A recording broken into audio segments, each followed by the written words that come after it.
Gracias, muchísimas gracias por continuar con nosotros. Continuamos en el Tribunal de la Tarde y ya está con nosotros aquí conectado vía la plataforma Zoom, el economista muy, pero muy bueno, reconocido en toda la República Dominicana y en el ámbito internacional, el profesor Antonio Siriaco Cruz. Buenas tardes, Antonio, ¿cómo estás? Buenas tardes, Dionisio. Buenas tardes, Milder, también Julio. Y estamos aquí, básicamente en el Tribunal de la Tarde, a su disposición. Gracias, muchísimas gracias por estar con nosotros. Bueno, y un día especial porque las voces autorizadas hoy tienen ya que, o están comenzando a sonar con relación a la posibilidad prácticamente real de una reforma fiscal que, aunque no ha sido presentada oficialmente por el Poder Ejecutivo, aparentemente se ha como que filtrado y no porque se ha escapado, sino porque aparentemente se han puesto a rodar unos temas que pudieran ser parte esencial de la posible reforma. Y ya esto pues está siendo comentado en diferentes medios de comunicación y queremos saber la opinión con todos estos temas que se han estado barajando, aumento de impuestos, algunas partidas que se han filtrado en los medios. ¿Qué le parece esta posible reforma? Mira, Dionisio, lo primero que hay que señalar es que este documento, todo parece indicar que es una de las propuestas de un ministerio que ha venido también elaborando, ¿no? De esta parte de la reforma fiscal, ¿no? Básicamente está el Ministerio de Hacienda, el Ministerio de Economía, Planificación y Desarrollo, que son los dos ministerios en cierta manera que han venido trabajando en eso. Todo parece indicar que esto viene del litoral del Ministerio de Hacienda. Eso es lo que se dice básicamente, que tiene una visión mucho más dura del ajuste y que evidentemente el documento plasma un ajuste de casi un 5,2%, buscando 184 mil millones de pesos. Y yo pienso que es un ajuste muy grande ante un contexto que se está viviendo no solamente en la República Dominicana y en el mundo. Las reformas fiscales, por mejor diseñadas que estén, al final implican incrementos de precios, incrementos de impuestos. Y evidentemente que esta reforma está plasmada en 94 diapositivas. Si se aplica tal y como se ha presentado, que yo pienso que no, va a tener un impacto extremadamente grande en los sectores de clase media. Por ejemplo, podemos mencionar algunos elementos básicamente que van a impactar los sectores de clase media. El tema, e incluso en algunos casos hay una especie de eufemismo que la gente quizás no sabe, pero que son eh, incrementos o ampliación de la base de forma muy soterrada. Por ejemplo, cuando se dice que se va a cambiar la denominación del ITEVIS por valor agregado, ¿qué significa ITEVIS? Significa que se graba o se graban aquellos tipos de bienes o servicios que son industrializados y evidentemente que se transfieren. Impuestos a las transferencias de bienes industrializados. Eso significa que los bienes que no están procesados no pagan ITEVIS. Por ejemplo, la carne de pollo de manera sin procesar, la carne de res no paga ITEVIS. Ahora, cuando tú la compras en un supermercado, que hay un proceso de transformación y procesamiento, entonces sí paga ITEVIS. Entonces, cuando se cambia la denominación de ITEVIS al IVA, eso significa que todos los bienes que de una forma u otra estén procesados o no estén procesados van a pagar impuestos. De manera que esa es una forma elegante de tú decir, vamos a ampliar la base, pero no lo dice. Es decir, cuando se cambia esa denominación, tú estás ampliando la base porque está incorporando bienes que no están industrializados y que obviamente van a pagar quizá una tasa baja, un 16, pero van a pagar ITEVIS. Por lo tanto, eso es un elemento que va a tener un impacto muy fuerte en la canasta básica. Mira, otro elemento importante, el caso, por ejemplo, del salario de Navidad. ¿Qué te dice el salario de Navidad? Te dice, bueno, el salario de Navidad está exento solo hasta la 12ª parte. ¿Qué significa eso? que te van a computar a ti 12 salarios. El 13 evidentemente no está computado y como consecuencia entonces va a pagar impuestos. Y eso es un elemento que no aparece de forma explícita, pero cuando tú lees el documento y dice que está exento el salario de Navidad, excepto hasta la 12ª parte. De manera que te van a computar solamente los dos primeros meses, los primeros 12 meses y el 13 o el 14, que en muchas empresas incluso se le paga un salario 14 o un salario 15 como bonificación, eso va a pagar impuestos. Y eso es un elemento importante. Otro elemento que también hay como una distorsión en esos aspectos. Por ejemplo, te dice que se va a modificar la escala del impuesto sobre la renta para el pago impositivo. El proyecto dice que básicamente aquellos que ganen por encima de 867,000 pesos van a pagar una tasa de un 35%. Cuando tú divides 867,000 entre 12 te va a dar 72,000 pesos. Que una persona que gane 72,000 pesos va a pagar un 35%. Pero eso es prácticamente una distorsión muy grande, porque también el proyecto de presupuesto indica que las tasas corporativas, la más alta va a ser un 30%, por lo tanto, la persona física que esté en esa escala va a pagar más impuestos en términos de porcentaje que las empresas que tienen una tasa corporativa. Por lo tanto, entendemos nosotros que eso debe ser al revés, que no es algo que es lógico. Otro elemento que también va a afectar a la clase media, que se van a grabar los servicios digitales. Perfecto, muy bien. Pero no se explica cómo se van a grabar esos servicios y qué tipo de servicios digitales. Ya uno piensa que son esos servicios que la población contrata por las plataformas digitales, el caso de Netflix, pero al final quien va a pagar el impuesto es aquel que hace uso y hace el pago por tarjeta de esa plataforma, porque no hay manera de tú cobrarle, por ejemplo, a Netflix, porque Netflix no tiene residencia en la República Dominicana. De manera que eso es un elemento que hay que tomar en cuenta. Igualmente que las compras por Internet. El monto exento de las compras por Internet se reduce a $100, pero $100 no es nada prácticamente. De manera que eso implica que los sectores de clase media se van a ver muy afectados. Otro elemento importante que va a afectar muy duro a la clase media es el tema del IPI. Por ejemplo, el IPI se disminuye el monto exento a 5 millones. Perfecto. Pero si tu vivienda tiene un valor que oscila entre 5 y 8 millones, tú vas a pagar el 0.5. Aquí prácticamente cualquier vivienda vale más de 5 millones. Entonces ya tú vas a pagar. Y si excede los 8 millones, va a pagar un 1%. De manera que esos son impuestos claramente que van a afectar a los sectores de clase media. Si eso le sumamos que se incrementa el impuesto a las transacciones, no transacciones, no es a los cheques, es a las transacciones bancarias. Y de manera que ahí pasa de 0.25 a 0.75. Eso es mucho, ¿eh? Eso incrementa también el alquiler, el costo del alquiler, porque hay muchas personas que tienen apartamentos que lo alquilan, que si le aumentan sus impuestos, ellos no lo van a pagar ellos, se lo van a transferir. Claro, lo van a transferir, por lo tanto hay un elemento ahí, por eso yo digo que toda reforma fiscal, por mejor diseñada que esté, al final implica incrementos de precios y esta situación, evidentemente que yo entiendo, si se aplica tal y como se ha planteado, claramente que va a tener un impacto no solamente va a afectar la redistribución del ingreso, sino también que va a tener y a detener la recuperación que tiene la economía. Yo siempre he sido partidario, desde que se planteó el tema de la reforma fiscal, que aquí, en caso de que se haga una reforma fiscal, tiene que ser de baja intensidad. En caso de, tiene que asumirse un gradualismo. En caso de, tienen que hacerse una reforma de carácter parcial.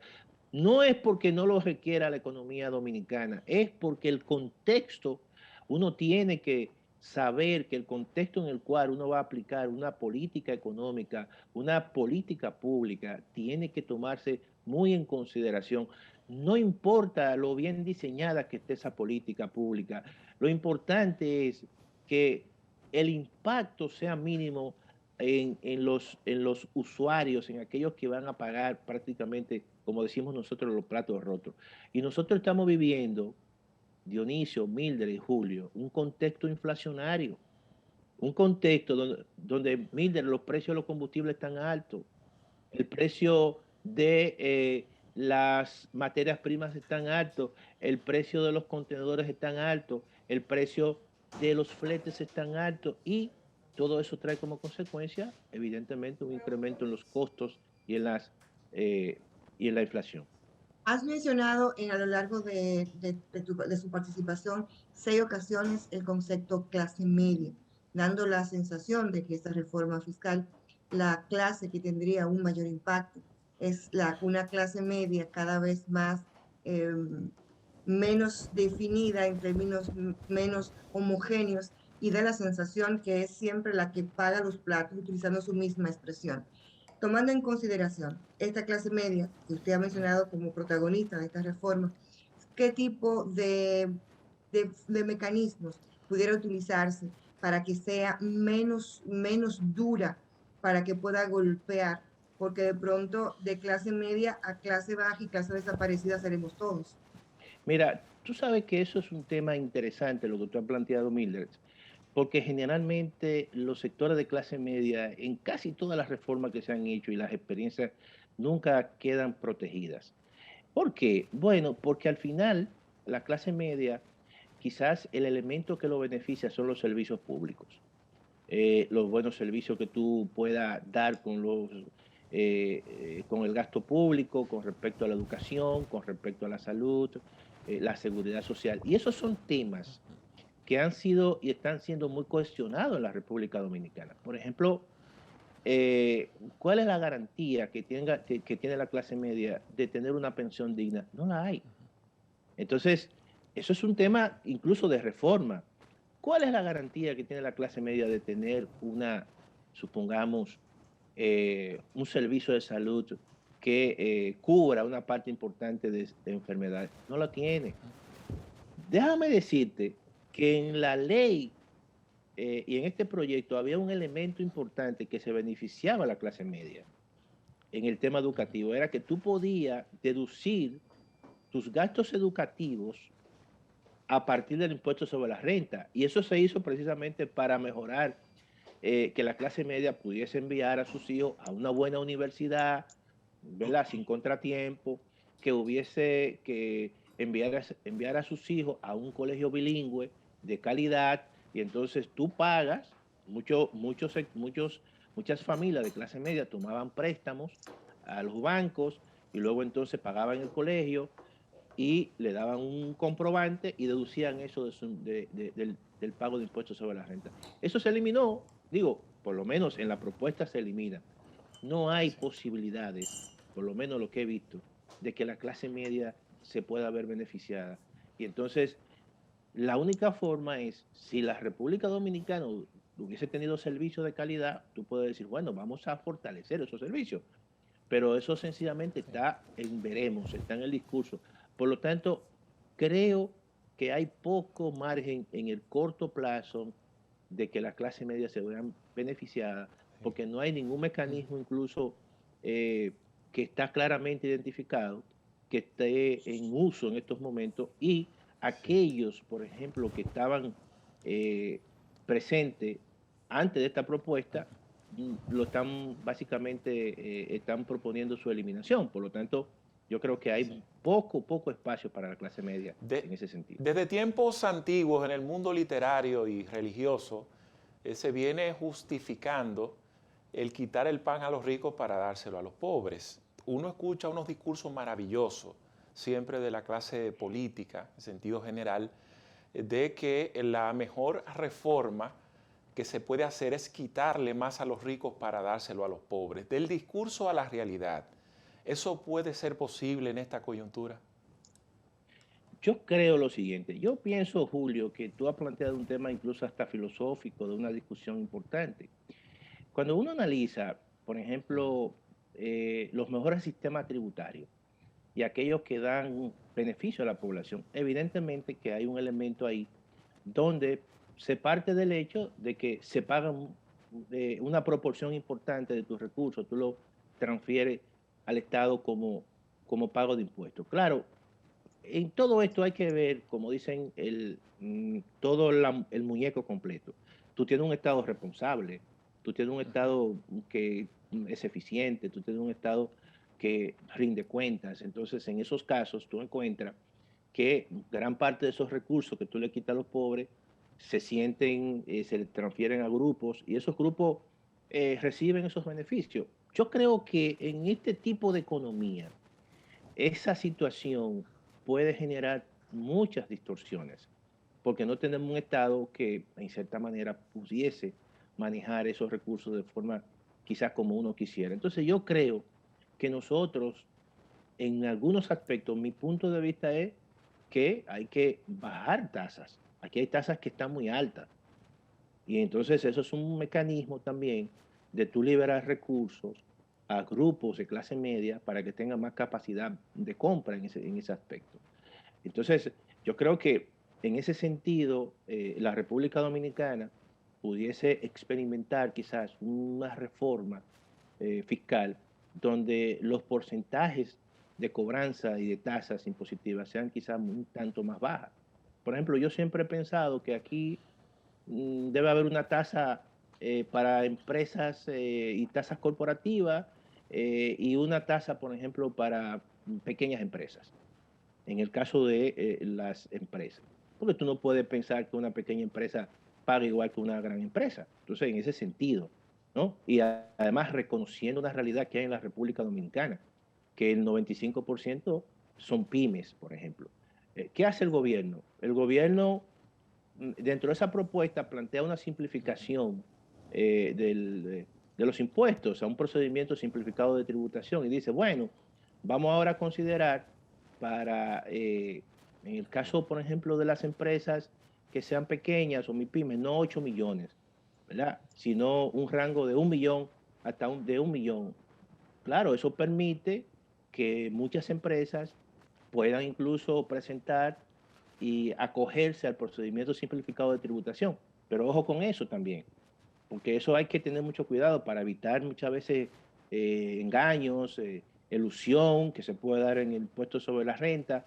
También el gobierno incorpora una figura nueva que es el caso del emprendedor, ¿verdad? Ojo con eso también, porque si tú incorporas esa figura y tú no estableces cuáles son los mecanismos para tú identificar quién es un emprendedor, por ahí puede todo el mundo ser un emprendedor, entonces acogerse a esos beneficios.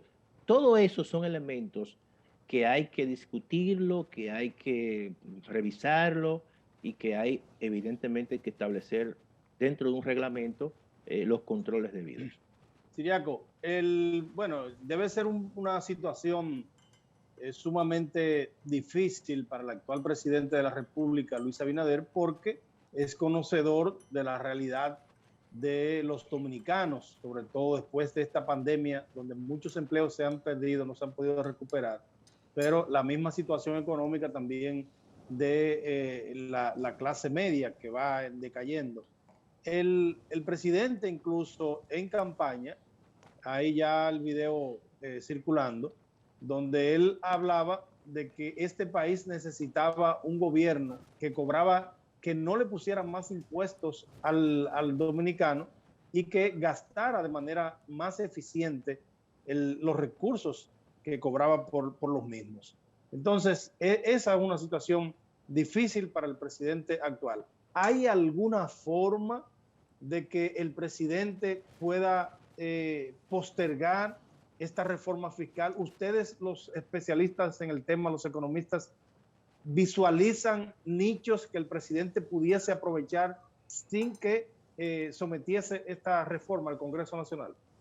Mira, yo te voy a decir lo siguiente, Dionisio. Cuando tú analizas la ejecución presupuestaria, por diferentes razones, el gobierno tiene una cantidad de recursos que no ha podido gastar. Claro.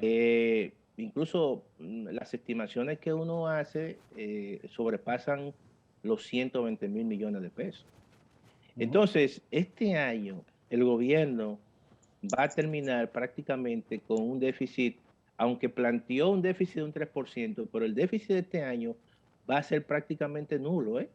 Y eso es un elemento importante. Yo lo que creo es que el gobierno puede esperar, y puede esperar sin ningún contratiempo, sencillamente para esperar un contexto mucho más favorable para hacer este tipo de reformas. O en caso de, si el gobierno se plantea un déficit para el año 2022 de, supongamos, de un 3%, bueno, pero ¿por qué entonces no podemos plantear un déficit del 1%, del 1.5%, y en vez de buscar 284.000 millones y hacer un ajuste de un 5%, ¿por qué no lo hacemos un ajuste menos fuerte?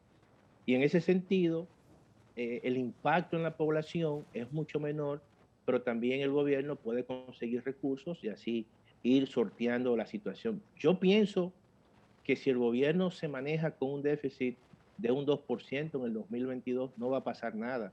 Y no es verdad que las calificadoras de riesgo te van a poner una pistola en el pecho, porque si se la ponen a la República Dominicana, se la tendrán que poner a todos los países de América Latina, y todos están en la misma situación. Entonces yo lo que pienso es que al margen de todo, la República Dominicana tiene posibilidades de sortear su situación sin ningún tipo de contratiempo. Esa es mi posición en ese Me llama sentido. la atención, profesor, el hecho que hoy todos los medios de comunicación, todos los sectores, pues están hablando de de esa infiltración que se dio de ese Sí, documento. No se habrá, y me remito a lo que me apasiona, que es la comunicación, de filtrar de manera intencional para crear todo un revuelo y salir luego con una reforma más baja, o sea, de menos alcance que la que está planteada en el documento, y de pronto todos los dominicanos vamos a decir gracias a Dios que no fue como se esperaba, fue dura, pero siempre le completamos con, se esperaba que fuera más difícil. yo, Gracias a yo, Dios que mataron uno, no dos, ¿verdad? yo O lo que, sea, eran yo lo, 16, nos lo pusieron en 14, pero lo yo lo subieron que, de 2, ¿no? yo lo que digo, Mildred, que eso podría ser también un escenario en ese sentido. Yo siempre he planteado y creo que, tomando en consideración el contexto, lo que se va a aplicar aquí es una reforma de baja intensidad. Siempre he hecho he apostado a eso. Ahora, sí, no hay que olvidar que en el gobierno hay posiciones encontradas de diferentes ministerios. Hay ministerios que quieren un ajuste fuerte y eso parece que, ¿verdad?, se ha filtrado también, y hay otros que están tomando en consideración precisamente el contexto en el cual se va a aplicar ese ajuste y dicen, ojo con eso, porque eso hay experiencia ya en otros países, el caso de, por ejemplo, Colombia, y también el caso de, más reciente, en el caso de Ecuador, donde se quiso o se ha querido aplicar una reforma y ha habido un proceso de retroceso y de cambios en la propuesta original. Entonces, ese también es una visión, ese otro punto de vista. Yo lo que creo que al final va a ocurrir lo que tú has dicho, y no quizá por la intención del gobierno, sino porque el contexto amerita que sea una reforma, un ajuste, no en la magnitud que requiere la economía en estos momentos, sino en función del contexto que se está viviendo. No podemos olvidar que nosotros no hemos salido de la pandemia, no podemos olvidar todavía que la economía no se ha recuperado de pleno, y eso es un elemento importante. Al final tenemos que pensar que mucha gente va a pagar impuestos, se eliminan exenciones, que eso es muy importante, exenciones, por ejemplo, a zonas francas, exenciones al turismo, que son sectores importantes, y que eso en cierta manera va a traer como consecuencia una recomposición en los procesos, en caso de recomposición en el proceso de inversión en esos sectores. Producción nos informa que se nos agotó el tiempo, pero no quisiéramos cerrar sin esta última preguntita breve y tomando en cuenta Sí, sí. el criterio de Antonio Siriaco de que la reforma se puede postergar. Eso implicaría modificar el proyecto de presupuesto 2022 tomando en cuenta que en la carta que envía el presidente Abinader al Congreso, él habla de unas expectativas de recaudaciones sobre los 871.000 millones de pesos. Entonces, en ese sentido, el propio Pacheco es quien destapa la necesidad para poder lograr ese objetivo de una reforma fiscal. Pero Julio, esos 871.000 millones de pesos ya están precisamente involucrados en el déficit del 3% que se proyecta en ese presupuesto. Ahora, yo lo que creo es que los niveles de inflación, en cierta manera, aumentan las recaudaciones nominales. Y si tú te das cuenta, en el caso de aduana ha tenido unas recaudaciones récord. ¿Por qué? Bueno, porque la base sobre la cual está aplicando los impuestos es mucho mayor. Los fletes son mayores, el transporte marítimo es mucho mayor, y todo eso incrementa en cierta manera la base imponible y hace que las recaudaciones sean más grandes. Y lo mismo está ocurriendo también con impuestos internos. Es decir, que la inflación perjudica a la población, pero beneficia al gobierno, porque recauda más en términos nominales. Bueno, Siriaco, muchísimas gracias nuevamente y por siempre acudir al llamado del Tribunal de la Tarde para discutir estos temas. En esta oportunidad corresponde al proyecto de reforma fiscal. Gracias por estar con nosotros. Gracias a ustedes y que la pasen bien. Bueno, igual a nuestra amable teleaudiencia, nos despedimos por hoy.